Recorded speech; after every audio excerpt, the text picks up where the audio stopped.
Yo, what's good, everybody? It's your boy Steph from the Hot Moving Podcast, and we're going to talk about the 2022 World Cup taking place later this year in Qatar. Now, me personally, I love soccer, especially European soccer, like the UEFA Champions Leagues and just the different leagues within Europe, La Liga, Bundesliga, Premier League, Serie A. I just really like European soccer compared to American soccer.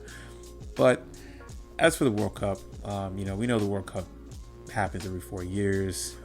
It's a really cool experience. I've never been to one. I would love to go to one, but just from what you see on TV, it's really cool seeing all these nations come to a different part of the world, whatever hosting country it is, and they, all the fans and all the different nationalities come there, and it's definitely a global experience, a world experience set on stage. To see different countries compete for the World Cup. It's one of the most prestigious sports trophies or sports tournaments in the world. But usually there's a cost when it comes to these countries hosting the World Cup. Now, usually when the World Cup is hosted, it's usually randomly drawn. I think the FIFA league, whatever, they have a drawing, and it's the country, the host nation, gets awarded where they get to choose where the World Cup will be hosted. And it's good sometimes when a country, doesn't have a lot of exposure or a lot of, infrastructure resources. The World Cup is a way, or their economy is slow. The World Cup is a great way to kind of inject money into those countries, because they're building new stadiums and new hotels, and you have a lot of visitors, travels. It really helps their commerce. But sometimes when a host country that's developed, they get it. They already have the infrastructure in place, and it's easier for them to host a World Cup. So really, just straight up money in. They don't have to spend a lot of money in infrastructure. Very similar to the Olympics in a lot of ways, but we're talking about the World Cup though. Now, when these countries that host the World Cup and they have to build infrastructure, it's a huge undertaking. I mean, they're building multiple stadiums, 50 to 60,000 seat venues. They're building, additional hotels and redoing the roads and stuff like that, just for a 2-week event. And a lot of these countries, what they do is they start preparing as soon as they get awarded, to start building infrastructure. Sometimes these teams may not even, they may be awarded, these countries will be awarded to host the World Cup, but it probably won't, they probably won't host it until like another 10 years down the road or something like that. And in this case, Qatar is hosting the World Cup, and they're building new infrastructure and everything like that. And there's been reports that many of the help that's been used to begin construction and working have died. A lot of them are foreign aid from different countries, or foreign workers from different countries. A lot of these countries don't have a lot of money, so these workers sees it as an opportunity to go there. And according to the Daily Mail I've been reading, there's been reports that since 2011 about over 2,000 people have died. Other reports estimate that number could be closer to 10 to 15,000 non-Qatar people dying, so they pretty much are including like some of the foreign workers there.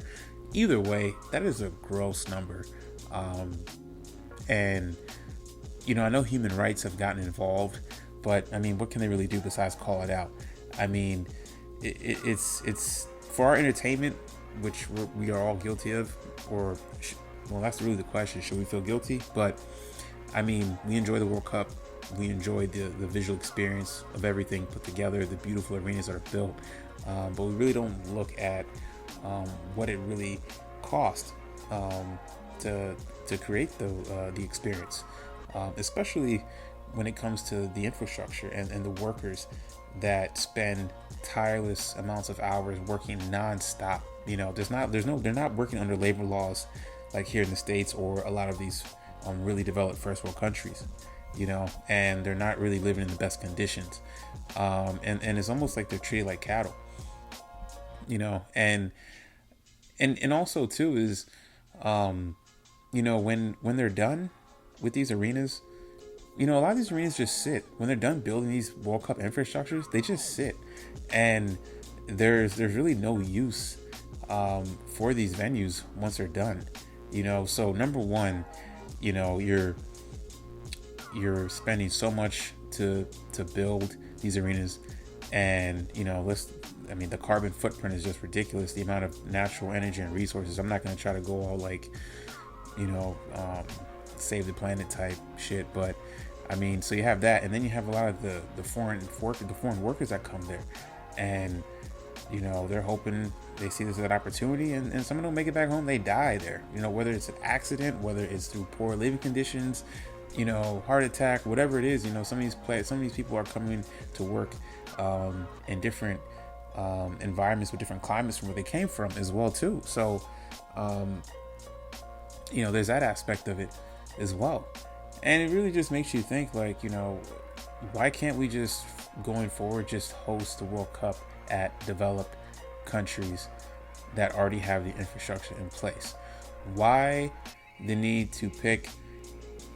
Almost seems like they just spin the globe and pick a country. It doesn't matter what the resources are, because again, and a lot of times too, like, let's not act like, it sounds good on paper that, a country that's on the cusp of being first world, or it really helped their economy. Does it really help their economy, or is it really helping, the officials, government officials that won the bid to host the World Cup? And then at what expense to the people that live in that country? There was a lot of talks.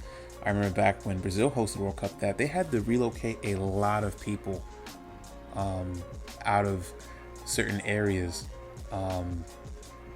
Tore down, I think it's like the favelas. It's like I guess it's like the version of, like, I don't want to say ghetto, but I'm not really sure. But it's just, it's affordable housing for the poor, basically. And, they tore a lot of those down so that they can build these stadiums and drive people out, and yeah, I'm sure Brazil made a lot of money during that time, but how much that money really funneled back to the people to help them, so, here we are again. And I know Qatar is part of the Arab nations. I'm sure it's a pretty wealthy country for the most part, but I don't really know what their middle class dichotomy is, but it's just something to think about when we're watching these games, and what goes on when we are entertained for the sake of a sport for a 2-week event, of how many people died creating this experience for us, and also how much resources went into making this, and then the waste of it afterwards. There's a term called, like, white elephants. It's happened in Olympics, where host cities would build these big arenas and stadiums, and then once the games are finished, they're just there. They're like giant YMCA rec centers, basically, but no one's playing in them. So yeah, guys, thanks for listening. Please like, subscribe. I'm out.